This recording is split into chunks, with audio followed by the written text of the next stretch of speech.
Hi everyone, welcome back to our channel. Today, I thought it would be a good idea to do a short video about derivatives in the context of negotiating ISDA Master Agreements. Sometimes I feel like the world of trading documentation, negotiations, all the approvals, all the internal processes, it just takes over. And we forget sometimes about defining some of the core key concepts. In the context of the ISDA, for example, it is important to understand not only the contract itself, but the purpose of it and what it's designed to do.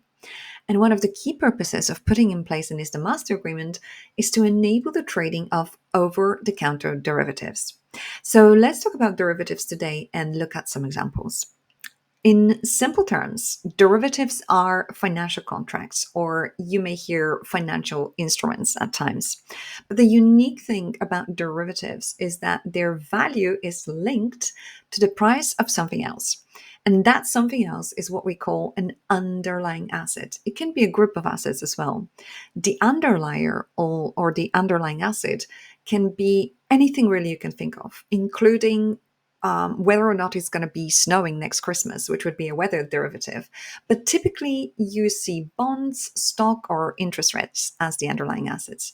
So the value of the derivative will change as it derives from the fluctuations of the underlying asset. You can think of derivatives as bets about the future value or performance of another asset.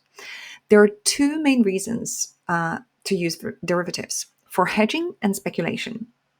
Now, let's look at hedging first. Hedging essentially it's like buying insurance for your investment. Imagine you have a house near the beach, you love it, but you're worried about hurricanes damaging your property, for example. So, to protect yourself, you can buy insurance to cover any potential losses. Hedging works similarly in the investment world. So, let's say you own stock in company, but are worried that the stock price may fall and you may lose all your money. So you might buy something called a put option, which gives you the right to sell your stocks at specific price, even if the market price drops lower. So the way to do this is to enter into a contract whose value moves in the opposite direction of the underlying asset. So hedging is a way to protect your investment from potential losses. It's a technique that is mainly used to reduce the market risks. Now, derivatives can also be used for speculation. Speculation is very different.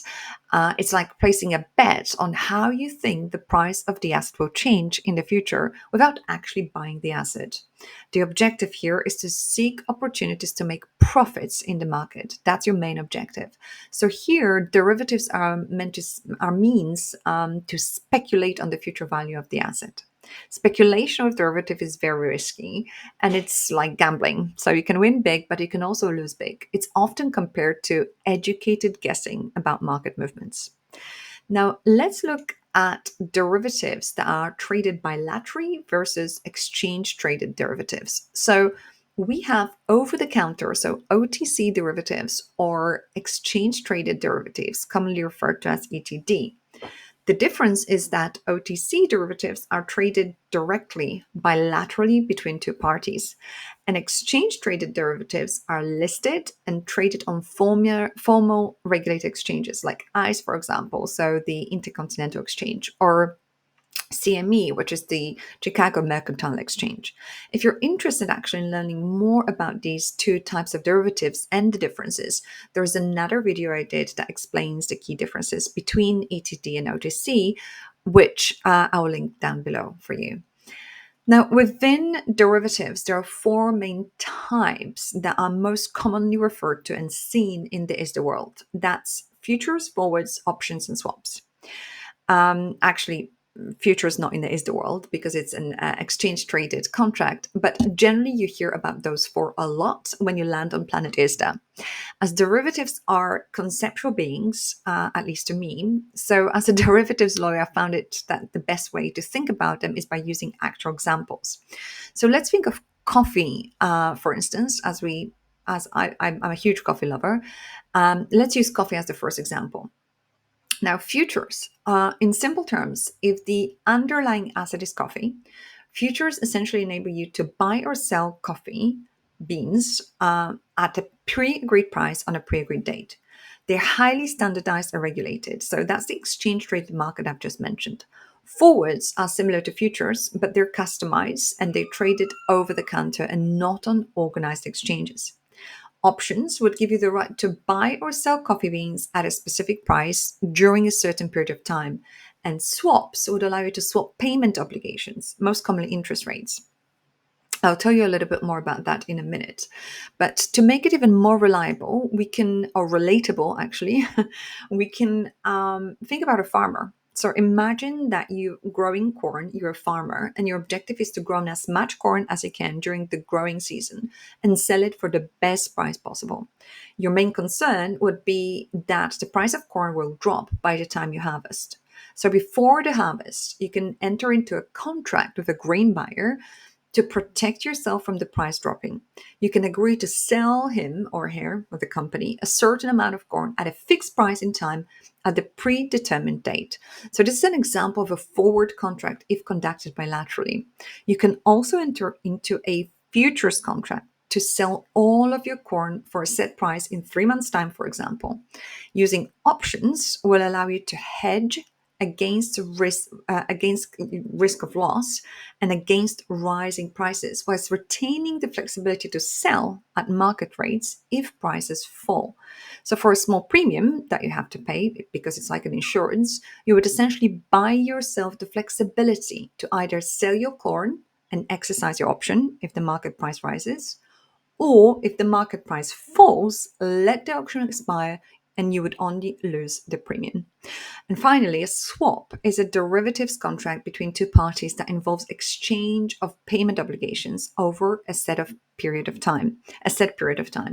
So in practice, this often means exchanging risk for predictability. So swapping loan repayment obligations, for example, you can swap unpredictable payments based on your floating interest rate for more predictable and known payments based on a fixed rate. Now, you may be all wondering, to what extent this is all important if I'm an ISDA negotiator or a derivatives in-house lawyer.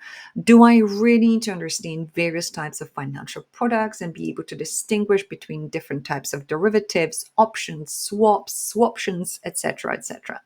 Well, in theory, you can be a very proficient ISDA or derivatives negotiator without any advanced knowledge of the products. And by all means, this is not the knowledge that we've just discussed is not advanced, but in a prime brokerage or a repo contract or in an ISDA context, you really don't need any advanced understanding of the products. So it's not essential to master the products to be able to succeed as a negotiator in this space. Although I would expect any trading documentation negotiator to know the basic difference between FX, interest rate swaps, and commodity derivatives, for example. The bottom line is that the more you understand what these agreements are supposed to do, above and beyond understanding the nitty and gritty of the legal drafting, the more confident you'll be in your negotiations and more well-rounded your expertise will become. So my best advice is always to learn from the people who are actually dealing with these instruments daily. So if you work in a bank, try spending some time on the trading floor or try and secure a session with one of the traders or key stakeholders to understand the products better. And if you're working in an in-house environment, same rule applies. Try and find the key stakeholder or a trader or someone who's really conducting the daily trading or supervising it to give you some time to explain and talk you through the process. So here you have it. Derivatives, particularly those traded over the counter, are like personalized financial bets on future prices. So they can be very beneficial if well managed. We have to remember, though, that the world of derivatives is a very dynamic marketplace with trillions of dollars being traded and exchanged between market participants daily. There are certain risks and complexities involved in trading derivatives that can lead to financial instability. Hence why Warren Buffett labeled derivatives financial weapons of mass destruction. If you watch The Big Short, you know exactly what I mean. If not, I do recommend it. It's a great film. So that's it from me today. If you find this video helpful, do share and give us a thumbs up and subscribe for more derivatives documentation insights and real industry know-how. Thank you for watching and happy negotiating. See you soon.